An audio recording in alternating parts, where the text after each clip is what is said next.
Las Vegas on September 7th. You can't have that kind of and not have the FBI, the DEA, and the local police getting interested. They know who do what. It's the fucking government. We're being harassed because we come from the ghetto. And they mad that we come from the ghetto and then figured out a way to feed ourselves.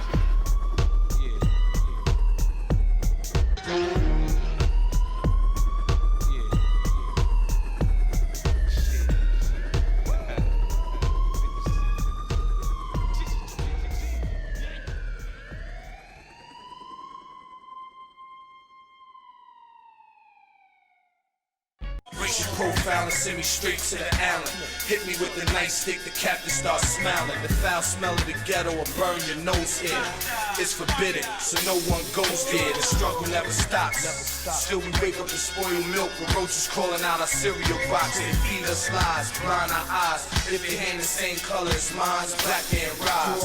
Hustlers from the cracks beyond the building. Ghetto children, this is how we live. All my gangsters, soldiers in the prison. Don't worry, it's a total. Don't worry,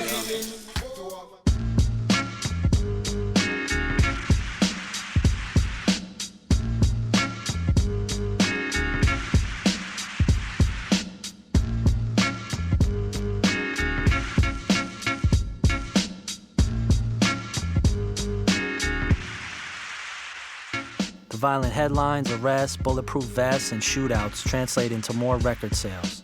The figureheads of the industry know that this street image sells the records, but their official position cannot be in favor of this. You know what they gotta think to themselves? Man, these guys are making millions of dollars legally. These guys are in my house. If you're Bloomberg and you're watching TV and your daughter is dancing to 50 Cent, and I'm sure Bloomberg said, okay, pull his rap sheet. What, are we talking about this guy right here? My daughter is dancing to this shit? You understand when Bush's kids are going to goddamn 50 Cent concerts, what he's thinking to himself? They mad because niggas getting money. Like, niggas off the corner, niggas off the street, niggas that came home from doing 10, 12, 20 years in jail, coming home getting a legal business, making millions of dollars, getting powerful.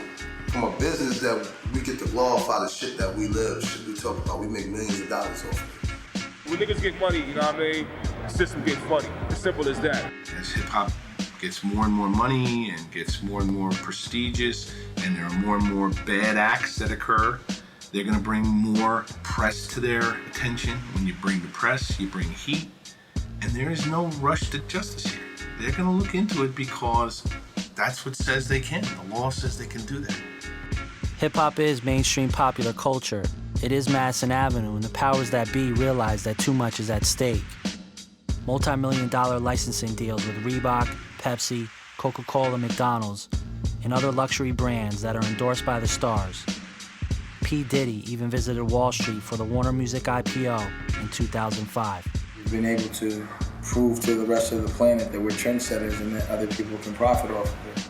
So I think people, to a degree at this point in time, are starting to look at us as a money machine. The major corporations and European conglomerates who buy and sell hip-hop culture distance themselves legally from the problems, sitting back collecting checks and keeping their financial interests safe. This was never more evident than with the indictment of Murder Inc. Records and Irv Gotti. At its peak, it was a company darling for its parent, Universal Def Jam, grossing $200 million per year in record sales. With the pending allegations of the laundering of drug money, Universal Def Jam decided the best thing to do was to get out of its contract with Murder Inc., even before the case was played out in a court of law. I remember when Gotti was working at Blunt Records before I went to jail. I helped organize the Rockefeller and Def Jam merger. He got DMX signed, he got Ja signed, and that's where he started at. And then from him working that so good with those artists being successful, Def Jam gave him the label. You gotta do the right thing. A lot of these fools, they don't do the right thing when they get that paper. So that's also God setting the whoop ass on. But if you doing the right thing, if you making sure the community right, you making sure the babies is fed, and you putting in that work, things is gonna turn around. But if we just keep going on and yo, we rich and whatever we do, what the fuck we wanna do, they gonna come at us. It's gonna be us against them. There was a developing consensus that hip-hop's influence within white suburban America played into law enforcement's obsession with the criminality that permeated parts of the industry. Do the demographics on the sales of hip-hop music. It's bought in white, suburban America. They wear their pants hanging off their ass too. But if three of them on the corner out in Long Island, Riverdale somewhere, they're not getting pulled over. The youth that's buying records is getting misled. They're thinking this one's a killer, this one's a gangster, this one's a pimp, this one's a multimillionaire, this and that, because they've seen these videos and they don't understand half the stuff is just a facade. Niggas ain't knocking out nothing, niggas ain't shot at nothing, niggas ain't robbing no banks or no jewelry stores, niggas ain't snatching change for real, that shit is all an act. It's just a business. You go to the movie and see Schwarzenegger shoot 38 people up in it, it ain't nothing. To make music, period, is positive. Yeah. Whether, no matter what you're talking about, because you got to talk about your experiences, what you went through. 50 Cent in the club makes people feel good. Jay-Z, Big Pimpin' makes people feel good. You can get so wrapped up in that melody that maybe you forget about the harshness that you're going through. That's our job. We're the American dream. We're what the kids want to be in America. Isn't this what we're supposed to? We come from nothing, we make something, touch the masses, and little kids look up to us. The white people love hip-hop, the Asian people love hip-hop, the Latinos love hip-hop, the black people love hip-hop, the old people love hip-hop, the young people love hip-hop, the killers love hip-hop, the pimps love hip-hop, the police love, everybody loves hip-hop. They're coming home to their sunny and green pastures, and they're walking into their children's room, and they're looking on the wall, and they're seeing 50 Cent on that poster. Man, this guy got shot 5 times and he survived. What? You understand what happens at that point? They go, what? He got what? And how many times? And you're listening to this shit?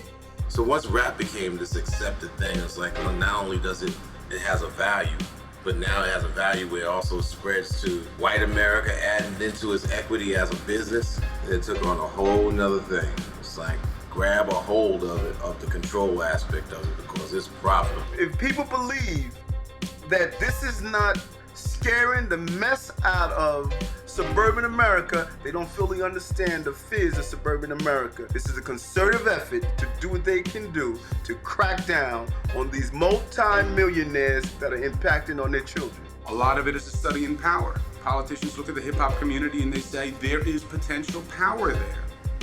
And it can be power that can help them or it can be power that can hurt them. But there is no doubt that there's power there.